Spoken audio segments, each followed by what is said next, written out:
Nuclear missiles. For over 30 years now, the world has learned to live with these weapons of potential mass destruction.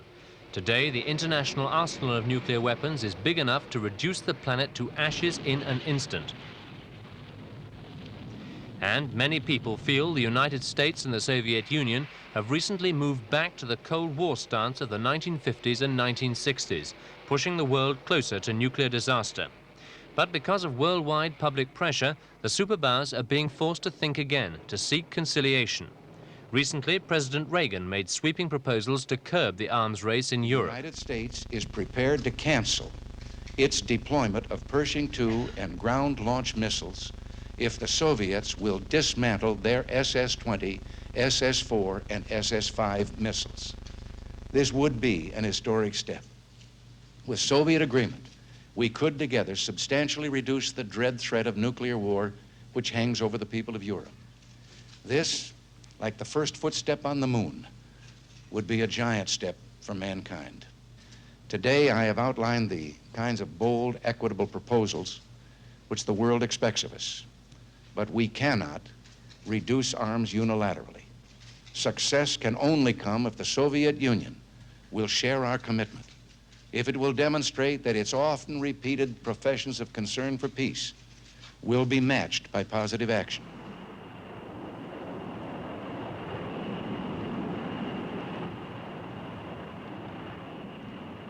The United States and the Soviet Union meet in Geneva at the end of November. They're discussing a possible reduction of their medium-range nuclear arsenals in Europe. These negotiations center on weapons like this one. This is a cruise missile. Its purpose would be to counter a Soviet SS-20 missile. The United States has plans to introduce several hundred ground-launched cruise and Pershing missiles in Western Europe by 1983.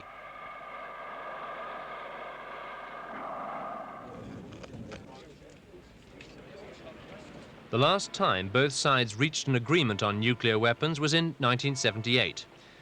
They met in Vienna, where, after years of negotiations, the Strategic Arms Limitation Treaty was signed at the Hofburg Palace.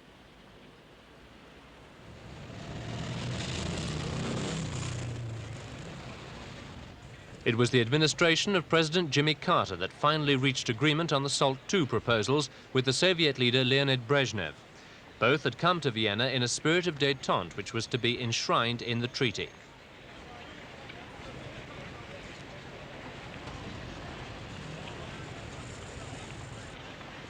The purpose of SALT II was to limit strategic offensive nuclear weapons. That is, those weapons which have a capacity to reach from one continent to another. When President Carter and Soviet leader Brezhnev signed the treaty, it was hoped that SALT II would pave the way to further negotiations on other levels.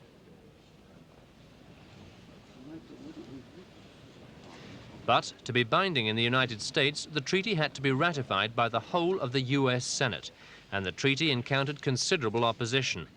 By the end of 1979, it still had not been ratified. But what really killed the treaty was the Soviet invasion of Afghanistan in the last days of December 1979. As a result, President Carter announced that Senate ratification of the treaty would have to be deferred.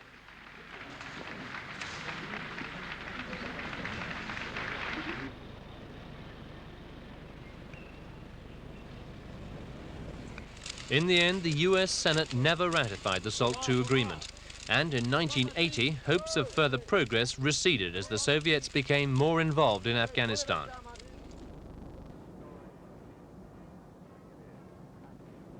After the 1980 American election, President-elect Ronald Reagan immediately indicated that the United States was to take a new and tougher stance towards the Soviet Union. At his inaugural speech, he warned the Soviet Union of America's new approach to foreign policy.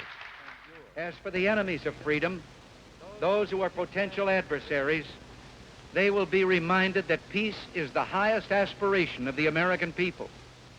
We will negotiate for it, sacrifice for it. We will not surrender for it now or ever.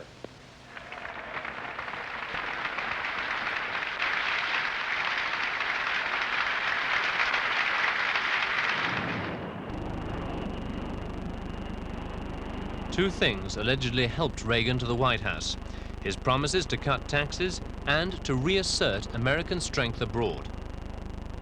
Initially, his administration planned to spend more than $1,000 billion on defense by 1986. Rearmament was and still is the order of the day. This is a B-1 bomber. Under the last administration, plans for its development were shelved because of the costs involved. Although the B-1 is only a stopgap bomber to replace the aging B-52s, the new administration decided to reactivate the project. America has apparently come to feel threatened and so is prepared to spend literally billions of dollars on defense.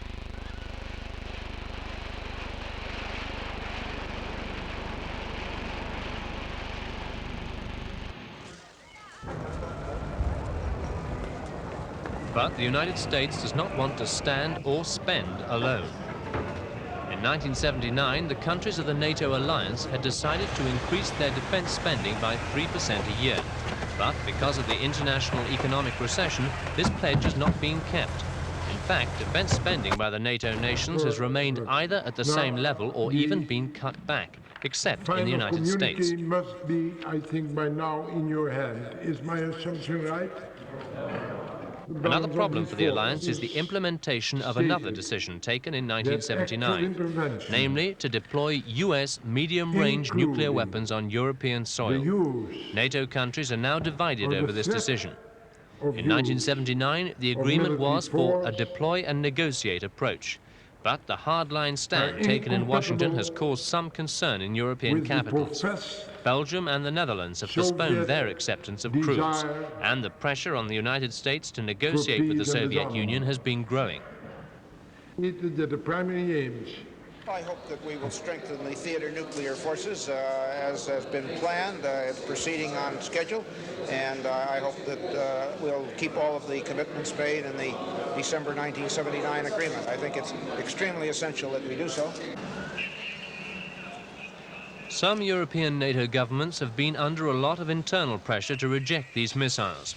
To allay European fears, the United States has now proposed a zero option for the Geneva talks. Reagan says NATO will not deploy Cruise and Pershing if the Soviet Union will dismantle all its SS-20s. The annual military parade at the Red Square in Moscow. Leonid Brezhnev watches the Soviet people's tribute to the Russian Revolution.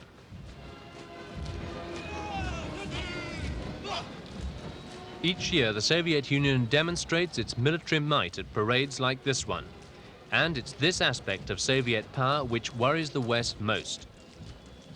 Both power blocs fear each other and the arsenals that are steadily building.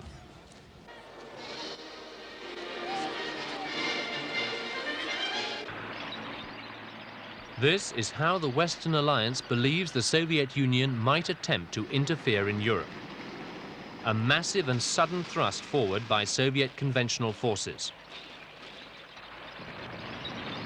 NATO estimates that the Soviet bloc can field 17,500 tanks in Central Europe to their 7,000, giving the Warsaw Pact almost a 3-to-1 advantage.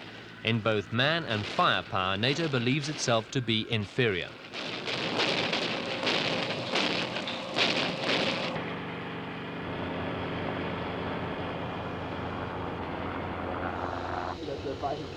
But it's very difficult to accurately estimate the Warsaw Pact's military might. Many Western defense analysts say that although inferior in number, NATO's forces might perform better in combat. Against this backdrop, the countries of the NATO alliance are trying to establish both military and political consensus. The leaders of the Warsaw Pact countries want the same thing. Since the Second World War, many mock battles have been fought in preparation for any attack against Western Europe. In 1939, it's believed that the soldier was defeated by the tank. The architects of contemporary games still assume this will be true in any future confrontation in Central Europe. Because of the Warsaw Pact nations' superiority in tanks and manpower, NATO believes that it will not be able to withstand such an attack.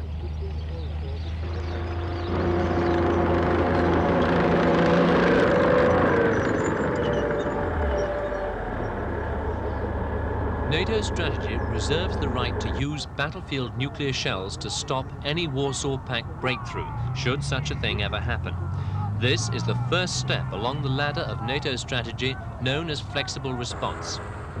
Flexible response came about in the early 1960s, and it was designed to widen the range of retaliatory options available during conflict. Before flexible response, the options available range from conventional defeat and victory to total nuclear war. And total nuclear war meant mutual assured destruction, or MAD. MAD meant that both sides would unleash all their nuclear weapons in a final act of all-out war.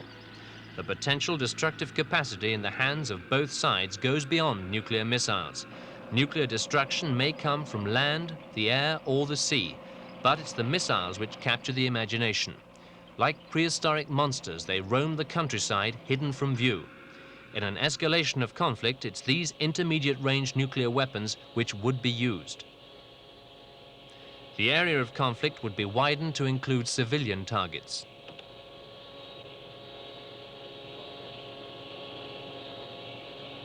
Each warhead, able to deliver the equivalent of thousands of tons of TNT, would be aimed against a city or a military target.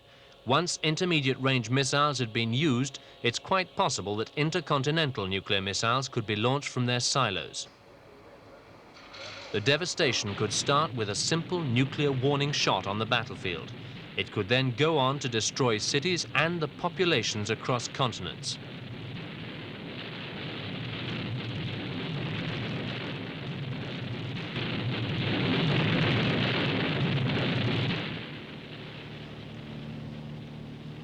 In 1945, thousands of people died instantly in Hiroshima when an atomic bomb was dropped. Thousands more have died as a result of exposure to radiation. The city of Hiroshima stands as a memorial to those who died in the first atomic explosion.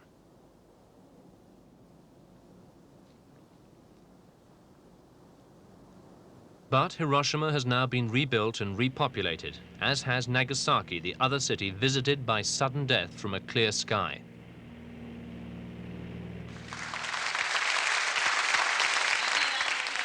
Each year on August the 6th, meetings are held in memory of the victims. And in Tokyo 2 years ago, delegates from East and West were invited to a special conference dedicated to the elimination of the nuclear threat forever. United Nations representative Rolf Bjornestad was one of the speakers. To participate in this conference. People of the world are heartened that the Japanese are continuing to appeal to the world for nuclear disarmament by holding each year a meeting to observe the anniversary of the tragedy of Hiroshima and Nagasaki in August 1945. Many religious leaders lend their authority to the growing protest movement, like leader of Britain's Roman Catholic community, Cardinal Hume. Scales, what is spent on weapons and what is spent on aid programs, the world spends 20 times more on death than on life. It is indeed a mad, mad world. The daughter of a Hiroshima victim also spoke. The atom bomb is a very bad thing. All Japanese children do not want the atomic bomb. I want peace. All children want peace. That conference was in London in 1980, and exactly 20 years ago, London saw one of the biggest anti-nuclear demonstrations anywhere. Trafalgar Square was packed with protesters from many countries supporting the British-based campaign for nuclear disarmament. In 1961, the CND was at the height of its powers.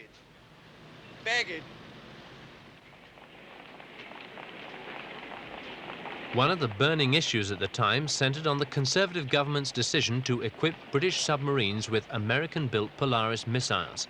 The protesters included today's Labour Party leader, Michael Foot. This campaign until the vast factory of crime and folly which we saw at Aldermaston is dismantled and converted to the purposes of peace.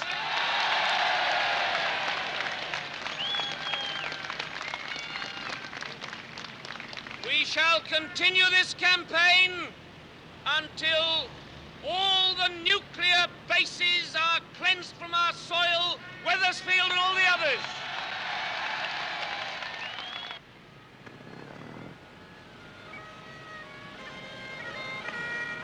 Besides Michael Foot, there were many other members of Hugh Gaitskell's Labour Party who supported the principles of CND, basically summed up as unilateral disarmament with regard to nuclear weapons.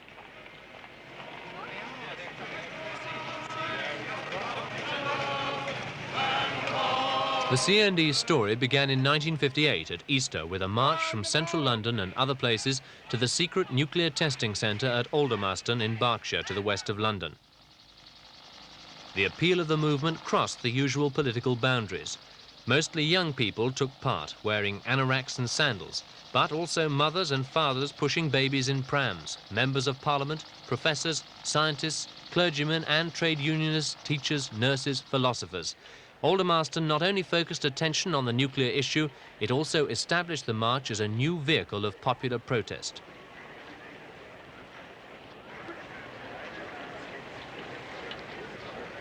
The Easter March now ends in London, where large crowds are more easily controlled and catered for.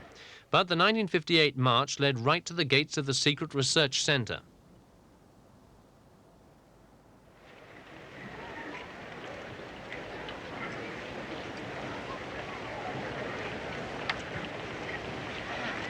The main slogan was "Ban the bomb," and many young married couples declared they would never have children in a world threatened by the bomb. And at that time, nuclear weapons had not proliferated to the extent they have done today.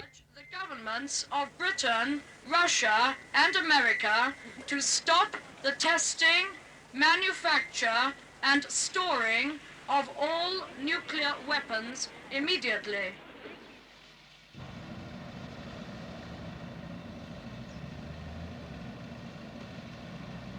Nuclear disarmament has not happened, and so people have been forced to think about the consequences of a nuclear war.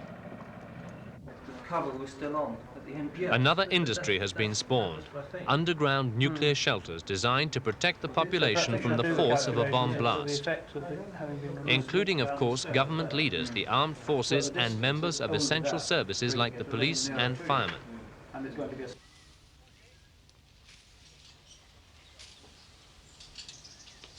A major source of public interest and even scandal is the issue of privately owned shelters for individual families dug deep beneath the Englishman's pride and joy, the back garden.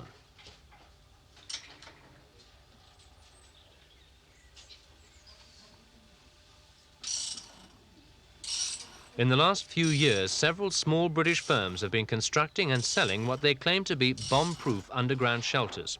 Only in January 1981 did the British government publish an official guide on underground shelters, but the manufacturer still has no legal obligation to conform to the guidelines. Buying a shelter can be a very risky business.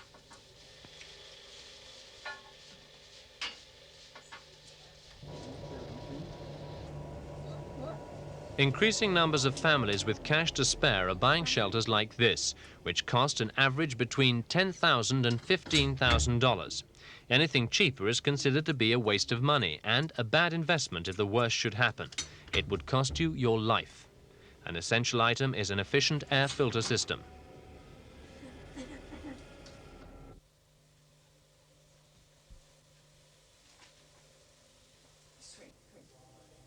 The sad fact is that Britain has no proper plan to protect the general population from attack.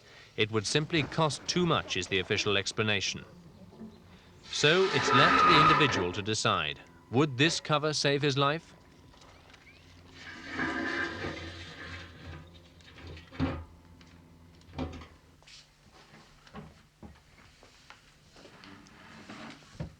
This 28-year-old dentist is in fact a volunteer. He's planning to live underground here for 2 weeks, which government officials say would be a long enough period of shelter from the worst effects of an explosion. Another time factor to consider is the 4-minute warning you might be given of an attack on its way.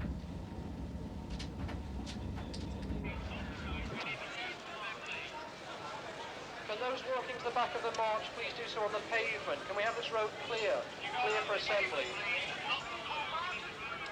Only a few hundred people in Britain have invested in a private shelter, but an estimated 150,000 poured into London in late October to support the revived anti-nuclear movement.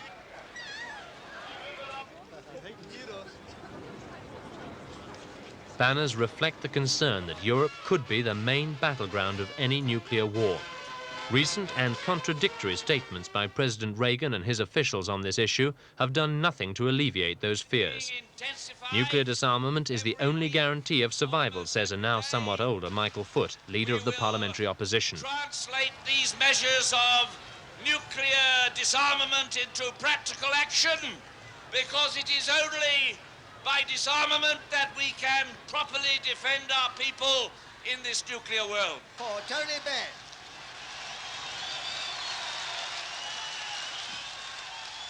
One of Mr. Foot's recent challengers for the Labour Party leadership, Tony Benn, was another speaker at the rally in London's Hyde Park. Accept the Trident, the Polaris, the cruise missiles, or the neutron bomb on our soil. That is our first demand. Now, our second demand is that we will not accept the political domination of our country by Russian generals or American generals or British generals. However, previous Labour Party governments have failed to scrap nuclear weapons. It remains to be seen whether this would happen under Foot or Benn.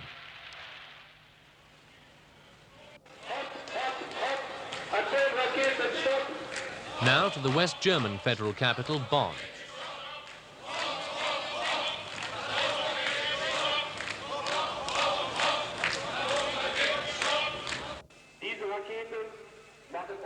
Tens of thousands of demonstrators were on the march here too earlier in the year. In the tradition of the CND movement, they're a loose alliance of intellectuals, environmentalists and religious groups, but many also belong to the Social Democratic Party of Chancellor Helmut Schmidt. Schmidt in fact endorsed the deployment of Pershing missiles in his country by 1983, provided that arms reduction talks are also pursued. But his opponents within his party plan to put forward a resolution at the SDP's Congress next March, banning the weapons, and if they succeed, Schmidt could be forced to resign.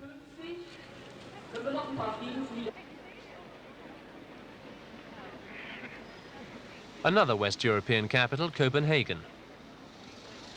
Denmark, like its Scandinavian neighbour Norway, belongs to NATO but has declined to accept nuclear weapons on its territory. They support the idea of a nuclear-free Scandinavian zone, although the recent incident when a Soviet submarine ran aground in Swedish waters, possibly with nuclear weapons on board, badly damaged this concept. The disarmament movement remains strong in Denmark and Norway, and it's a live political issue.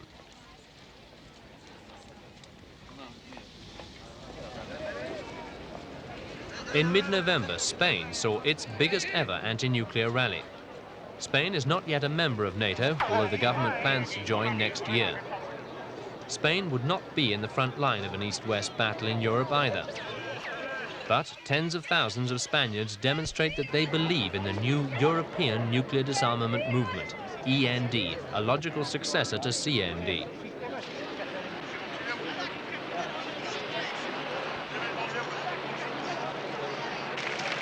As in other West European countries, the nuclear issue has at last become a major political issue. Socialist opposition leader Felipe González told the vast crowd at Madrid University that he wants total disarmament and the dissolution of all military blocs.